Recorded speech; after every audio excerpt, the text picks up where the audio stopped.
प्यारे बच्चों, झारखंड DD-7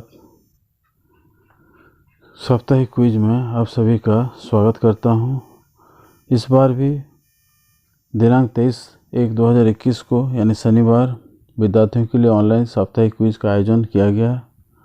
बहुत सारे विद्यार्थी इसमें भाग लिए, लेकिन जिन बच्चों के पास मोबाइल नहीं था वे शिक्षकों, CRP या कोई भी अन्य सदस्यों के मोबाइल के सहायता से इस क्विज में भाग लिए हैं। बहुत सारे विद्यार्थी सभी प्रश्नों को हल नहीं कर पाते हैं, जिसके चलते उन्हें 10 में 10 नंबर नहीं आ पाता है। बस इसी शंकाओं को दूर करने के लिए और बच्चों को पूरा का पूरा जानकारी प्राप्त करने के लिए मैं ये वीडियो बना रहा हूँ, जिससे कि बच्चे सभी प्रश्नों को सही जान सके। ऐसे तो सोमवार से शुक्रवार तक जो भी वीडियो कंटेंट भेजा जाता है उसको अगर बच्चे ध्यान से पढ़ेंगे तो सभी प्रश्नों को आसानी से हल कर पाएंगे। लेकिन कुछ विद्यार्थियों को मोबाइल नहीं मिल पाने के कारण वे पढ़ नहीं पाते हैं, या मोबाइल रहते हुए भी उनके अभिभावक मोबाइल लेके चले जाते हैं, जिसके चलते बच्चे पढ़ नहीं पाते हैं। ऐसे में उन्हें इन प्रश्नों को जान पाना और सही हल कर पाना कठिन हो जाता है। तो मैं उसी का समाधान करने के लिए ये वीडियो प्रस्तुत कर रहा हूँ। तो देखिए, आज हम कक्षा 6 के लिए कोई भी एक लिंक खोलकर, 3 लिंक आया हुआ रहता है, कोई भी एक लिंक खोलकर हम लोग इसमें जा सकते हैं और इस वीडियो में इस प्रश्नोत्तरी में भाग ले सकते हैं, जैसे कि आप लोग जानते ही हैं। देखिए, हम लोग उस लिंक में आ चुके हैं। झारखंड DD-7 38वां सप्ताह का क्लास 6 के लिए लिंक 2, यहाँ नेक्स्ट पर टच करके हम इसमें जा सकते हैं। देखिए, यहाँ छात्र का नाम पूछ रहा है, तो छात्र का नाम कुछ भी आप लिख सकते हैं, जैसे कोई भी लड़का या बच्चा जो भी हमारे स्कूल में पढ़ते हैं एक नाम हम लिख देते हैं, जैसे शंकर तांती लिख दिए। विद्यालय का नाम, वो जिस विद्यालय में पढ़ता है उस विद्यालय का नाम हम लोग लिख देंगे, जैसे नगर पालिका बंगला मिडिल स्कूल चाईबासा में पढ़ता है। उसके बाद हम यह क्विज किसके फ़ोन के द्वारा दे रहे हो, हेडमास्टर या शिक्षक, तो शिक्षक के ए पर ऑप्शन पर यानी विकल्प पर हम लोग क्लिक करेंगे और फिर उसके बाद मोबाइल नंबर यहाँ भरेंगे। तो मोबाइल नंबर शिक्षक का जो भी नंबर रहता है वो भर देंगे और उसके बाद बच्चों को इसमें भाग लेने के लिए प्रोत्साहित करेंगे। तो इस तरह से नंबर भरा जा चुका है। इसमें एक अंक ज़्यादा हो गया है, जिसके चलते यहाँ प्रॉब्लम हो रहा है, तो इसको हम लोग ठीक कर लेंगे। चलिए, अब ठीक हो चुका है। अब जिला का नाम यहाँ क्लिक करके हम लोग पश्चिम सिंहभूम भरेंगे, क्योंकि पश्चिम सिंहभूम में ही ये विद्यालय आता है। तो यहाँ पश्चिम सिंहभूम पर टच करेंगे, फिर नेक्स्ट में क्लिक करके उस लिंक पर आ जाएंगे। अब देखिए, प्रखंड के नाम चुने पूछ रहा है, तो यहाँ पर हम लोग प्रखंड का नाम सदर चाईबासा पर क्लिक करेंगे और नेक्स्ट पर क्लिक करते हुए आगे जाएंगे। अब देखिए, हम लोग उस पेज पर आ चुके हैं जहां हमें प्रश्नों को हल करना है। पहला प्रश्न है कि आओ लिख लें नई कहानी, कविता का संदेश क्या है। इसमें केवल लड़कियों को पढ़ाना, केवल लड़कों को पढ़ाना, लड़का तथा लड़कियों दोनों को पढ़ाना, दोनों को अशिक्षित रखना। यहाँ लड़का तथा लड़कों, तीसरा विकल्प जो है लड़का और लड़की दोनों को पढ़ाना, ऐसा दिया हुआ है। आप इस पाठ को अगर पढ़े हैं तो आप आसानी से इसे समझ सकते हैं। चलिए, आप दूसरा प्रश्न देखते हैं। आओ लिख लें नई कहानी, वाक्य में विशेषण शब्द कौन सा है। देखिए, विशेषण का पहचान के लिए हम लोग एक प्रश्न पूछ के जान सकते हैं कि कैसा कहानी, तो इसका जो उत्तर आता है वही होता है विशेषण। जैसे कैसा कहानी, तो यहाँ आएगा नई कहानी, तो नई पर हम लोग क्लिक करेंगे, यानी इसको विशेषण मानेंगे। यानी जो विशेष्य यानी नाउन का विशेषता बतलाता है उसे हम लोग विशेषण या एडजेक्टिव कहते हैं। तो इस तरह से हम लोग विशेषण को पहचानते हैं। अब नेक्स्ट पर टच करके अगला पेज पर चलते हैं। देखिए, अगला पेज इंग्लिश का आ गया है। यहाँ पूछ रहा है कि सैफरन कलर सिंबलाइजेज, तो सैफरन जो कलर होता है वो किसको सिंबलाइज करता है, यानी संकेत करता है। तो हम लोग इसको जानते हैं। सैफरन जो कलर होता है, देखिए एक एक सभी रंग को हम लोग जान लेते हैं। White colour symbolizes peace and truth. White माने सफ़ेद जो रंग होता है वो सिंबलाइज करता है शांति और सत्यता को। उसके बाद सैफरन जो होता है indicating the strength and the courage, हमारे ताकत और उत्साह को इंडिकेट करता है सैफरन कलर। और ग्रीन कलर क्या करता है, green colour shows the fertility, growth and prosperity, ये हमारे वृद्धि, विकास, समृद्धि के लिए सूचित करता है। तो इस तरह से हम लोग सैफरन के लिए करेज को चयन करेंगे। अगला देखिए, which of the following not an abstract noun. Abstract noun मतलब भाववाचक संज्ञा कौन सा नहीं है, हमें बताना है। एब्स्ट्रैक्ट नाउन क्या करता है, रेफर्स टू एन आइडिया और a general quality, not a physical object, not to a physical object, मतलब यह जिससे भाव तथा सामान्य गुण का बोध हो, ना कि किसी भौतिक वस्तु का, उसे हम एब्स्ट्रैक्ट नाउन कहते हैं। तो परिभाषा आप जान के इसमें चयन कर सकते हैं। जैसे मान लीजिए यहाँ पावरफुल, शक्तिशाली, ये हमारा भाववाचक संज्ञा नहीं है। और बाकी जो है फ्रीडम मतलब स्वाधीनता, नॉलेज मतलब होता है ज्ञान, ये सारे हमारे भाववाचक संज्ञा होते हैं।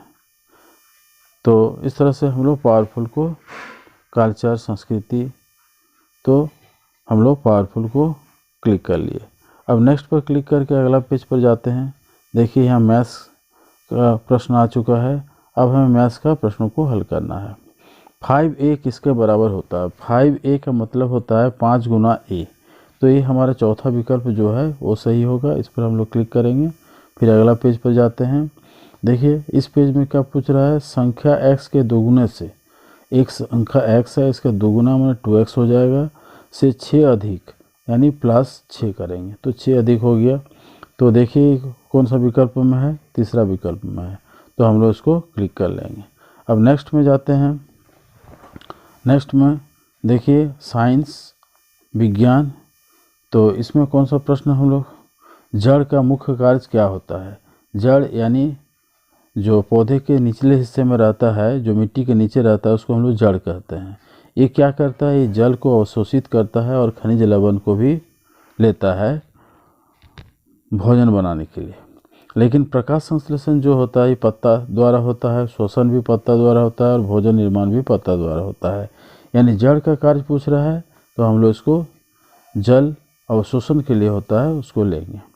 अब देखिए पुष्प का मादा भाग, पुष्प का मादा का मतलब होता है स्त्री, तो हम लोग स्त्री केसर, मादा भाग को स्त्री केसर बोलेंगे।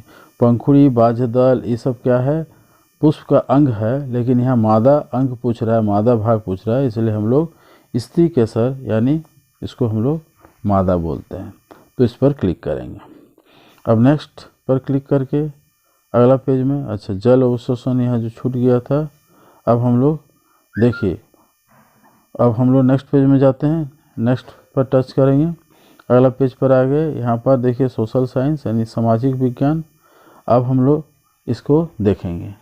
तो यहाँ आयन के हम लोग को पूछ रहा है कि 21 मार्च और 23 सितंबर को पूरी पृथ्वी पर दिन और रात बराबर होते हैं। इस स्थिति को क्या कहा जाता है, इस स्थिति को विषुव कहा जाता है। लेकिन शीत अयांत क्या होता है, ग्रीष्म अयांत क्या होता है और उत्तर अयांत क्या होता है, इसके बारे में भी हम लोग थोड़ा जान लेते हैं। ऐसे अयांत अंग्रेजी में इसको सोलिस्टिक कहते हैं। एक खगोलीय घटना है जो वर्ष में 2 बार घटित होती है, जब सूर्य खगोलीय गोले में खगोलीय मध्य रेखा के सापेक्ष अपनी उच्चतम अथवा निम्नतम अवस्था में भ्रमण करता है। तो ये हुआ अयांत। अब ग्रीष्म अयांत क्या होता है, इस वजह से पृथ्वी का उत्तरी गोलार्ध सूर्य के सबसे निकट होता है तथा इस क्षेत्र में ग्रीष्म ऋतु होती है, अतः यह उत्तरी गोलार्ध का सबसे बड़ा दिन होता है और दिन की अवधि कितना होता है, 14 घंटे 47 मिनट होती है। इसे उत्तरी गोलार्ध में ग्रीष्म अयांत कहते हैं। शीत अयांत क्या होता है, 22 दिसंबर को सूर्य की किरणें दक्षिण गोलार्ध में स्थित मकर रेखा पर लंबवत होती है, अतः यह उत्तर गोलार्ध का सबसे छोटा दिन होता है और दिन की अवधि 10 घंटे 19 मिनट होती है। इसे हम उत्तरी गोलार्ध में शीत अयांत के नाम से जानते हैं। तो इस तरह से हम लोग ग्रीष्म अयांत और शीत अयांत के बारे में जान गए। अब हम उत्तरी अयांत के बारे में जानते हैं।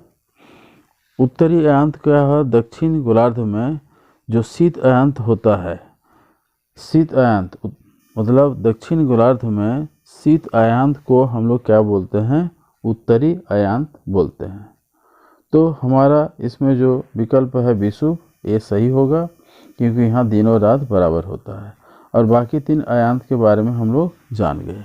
अब हम लोग अगला प्रश्न देखते हैं। निम्न में से किसके कारण पृथ्वी पर दिन और रात होते हैं? पृथ्वी की घूर्णन गति, पृथ्वी की परिक्रमण गति, पृथ्वी की वार्षिक गति, पृथ्वी की सूर्य के चारों तरफ गति। तो पृथ्वी के घूर्णन गति क्या होता है, परिक्रमण गति क्या है, इसके बारे में हम लोग जानते हैं। दैनिक गति और वार्षिक गति में निरंतर परिवर्तन क्यों होता है?